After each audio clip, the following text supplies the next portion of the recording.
Here in Boise, Idaho, we had some wins and a few losses in 2023. We started off the year with a win for conservatives.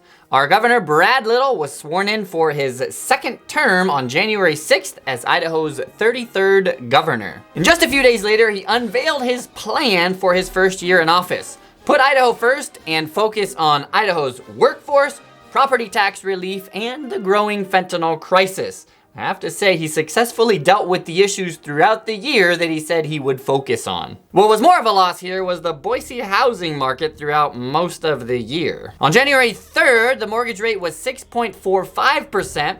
It would eventually swell to 8.09%, the highest in 20 years, and then thankfully tapered back down to 6.61% by the end of the year. Nevertheless, the housing market was not what you would call great here in Ada County. It crept along at a snail's pace throughout much of 2023, and the second half of the year was the slowest third and fourth quarter we've had in 11 years here in Ada County. Chinese spy balloons were flying all over the US in February this year. The federal government was a bit dishonest about what was happening and how we're responding. Order the Pentagon to shoot it down. So our governor joined 16 other governors on February 16th, calling on this guy to give us answers on what is going on. And as of today, we're still waiting for a response. Our state signed the launch program into law on March 22nd. Now this is actually a pretty cool program. It offers $8,000 to Idaho high school seniors to help pay for enrollment in Idaho-based training or education programs. And the goal is to help boost our Idaho workforce in high-demand careers like nursing, truck driving, information technology, welding, electricians, and other such careers. It went live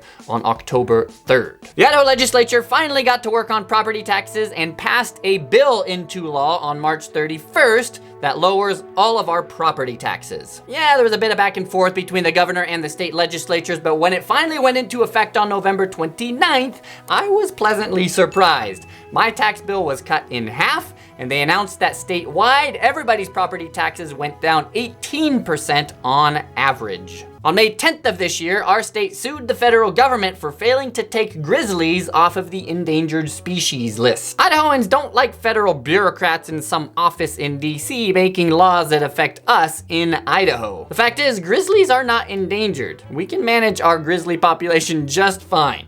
We don't need the federal government telling us how to do it. But the federal government doesn't like to release their control, so we're suing them. And I hope we win. Speaking of the federal government, Joe Biden has done nothing all year to curb illegal immigration into our country. The number of illegal immigrants crossing into our country has reached an all-time high, and according to CBP, Border Patrol agents have seized over 27,000 pounds of fentanyl at the border. That's enough fentanyl to kill over 6 billion people. So in late May, our governor went to the border with 9 other governors to meet Greg Abbott to see how we can help. And while he was there, he committed to sending 2 teams of Idaho State troopers to Texas to train with the Department of Public Safety.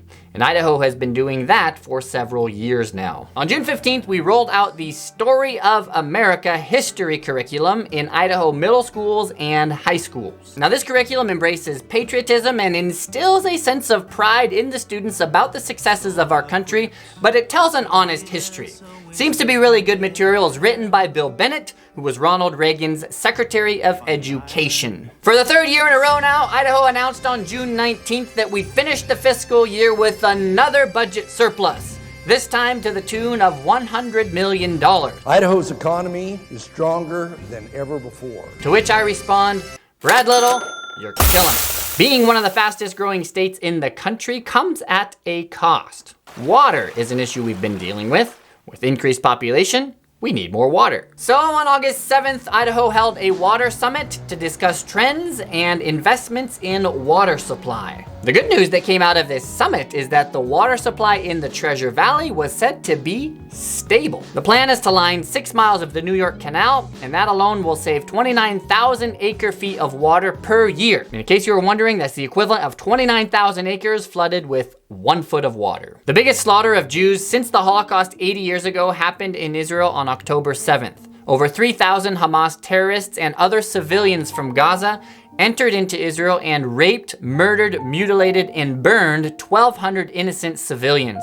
They also kidnapped 240 men, women, children, and babies. Idaho, I'm happy to say, responded positively. Our governor, 2 state senators, and our mayor publicly condemned the attack and affirmed Israel's right to defend its citizen. Brad Little also ordered flags to be flown at half-mast. Shortly thereafter, the Idaho Supports Israel Coalition was formed, and on November 5th, they organized the largest pro-Israel rally in the state's history. Brad Little supported the rally and declared November 5th to be Idaho Stands with Israel Day. Conservatives were given another win on October 13th. Earlier in the year, Idaho passed a bathroom bill which prevents biological males from showering in girls' bathrooms. The law only allows students to use bathrooms that correspond to their biological sex. Well, opponents wanted to block the bill, but a federal judge prevented it from being blocked on October 13th. Big news on October 21st, the Mountain View High School Marching Band won the D3 Marching Band competition. For the first time ever, they won everything, including the sweepstakes of all the bands. And yes, I'm very proud of this because my son is a freshman in the band. Go Mountain View. Lauren McLean was reelected as Boise mayor on November 7th, beating out her competitor Mike Masterson pretty definitively. Now that wasn't all that surprising given the polling, but I still wasn't all that happy about it. The BSU football team had a rocky season this year to say the least. We started off with 2 consecutive losses and then gained some momentum with the next couple games, but then had some devastating losses against Fresno State and Colorado State. Just as a word of caution, don't Google the Colorado State highlights. It's really bad. And this resulted in the November 12th firing of our head coach, Andy Avalos. But after we got a new head coach, we actually finished the season pretty well. In-N-Out came to Meridian on December 12th.